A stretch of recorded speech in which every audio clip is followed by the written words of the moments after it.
Moi, par exemple, une des choses que j'ai trouvées les plus intéressantes, j'ai été passionné par à peu près tout ce que vous avez dit, mais une des choses que je voudrais exploiter davantage dans la suite du cours, c'est quand je vous ai demandé quelles sont les, à peu près, je vous ai demandé quelles sont les idées que vous cherchez à communiquer, puis votre réponse, ça a été de nous parler de couleurs.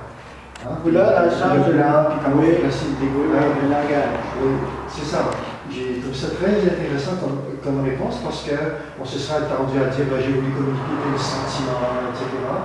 Mais c'est pas ça que vous avez répondu. Vous avez dit moi je travaille, c'est un travail sur le matériau et j'ai des idées de matériaux. Comment telle couleur va avec telle autre? Ah tiens, ça peut être intéressant de placer ça de telle manière. C'est ça le genre d'idée que vous développez dans ça. Il y a un philosophe français, j'oublie son nom, mais un des récents en esthétique, qui dit il faut comprendre une chose, les artistes pensent en forme. Ouais. Ils ne pensent pas en concept, ils pensent en forme. Là, tu peux éplucher ça pendant 39 heures. C'est ma réponse à ce que vous dites. Je le vois par vos yeux que vous savez de quoi je parle.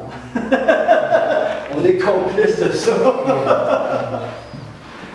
C'est bon, j'aime beaucoup cette question. On pourrait en discuter un autre 3 semaines, 4 semaines. Là-dedans, matière, tu peux faire un mémoire là-dessus. C'est tellement profond ce que votre professeur vient de demander que c'est effarant, c'est pas le vertige de notre cerveau. On va prendre une bière.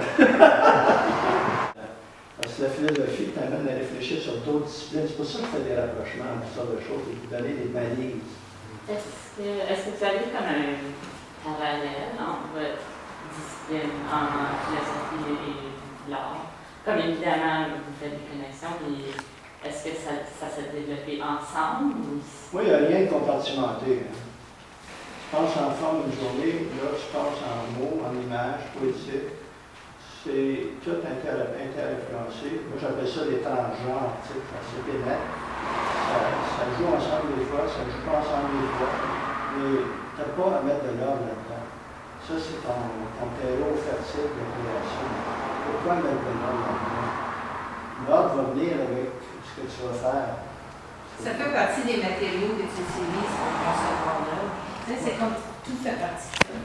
Tu vois, souvent, les artistes, on appelle ça des chiffonniers de talent, ils ramassent ça d'affaires. Parce qu'ils pensent en forme, ils veulent une forme, puis ils la ligne, ça, je regarde. L'autre va comprendre s'il est dans ce domaine-là, mais t'as bien raison, c'est vrai. Mais quelqu'un qui regarde ça, il voit un chiffon. C'est pareil comme quelqu'un qui est un ingénieur, il voit la chose de bien de façon différente. On a l'impression qu'on voit toutes les mêmes affaires, mais c'est pas vrai. Même quand tu parles à quelqu'un, on a mesuré ça à l'école de Palo Alto en Californie dans les années 60-70, des anthropologues psychiatres, c'est que tu te rends compte qu'on est approximativement en train de se comprendre. C'est approximatif. Mais quand tu prends le mot pour mot et tu arrêtes les images, tu te rends compte que la personne qui te parle ne parle pas de la même affaire. Tu peux comprendre que c'est absurde. Moi, je dis non. Ça montre à quel point l'humain, même quand il pense se comprendre, il y a avantage à continuer à parler parce qu'ils ne se comprennent pas. Puis c'est normal. C'est ça aux hommes humains. Risquons peut-être de passer pour des fous parce qu'on n'est pas juste la marchandise. On est bien autre chose. C'est pas compliqué, ça. C'est complexe, mais c'est pas compliqué. Monsieur Petit, on va devoir y aller parce qu'il faut retourner au campus, ils ont des cours à 11h30. Allez, hop! Merci infiniment. Merci. Et je voudrais garder contact avec vous pour vous en parler.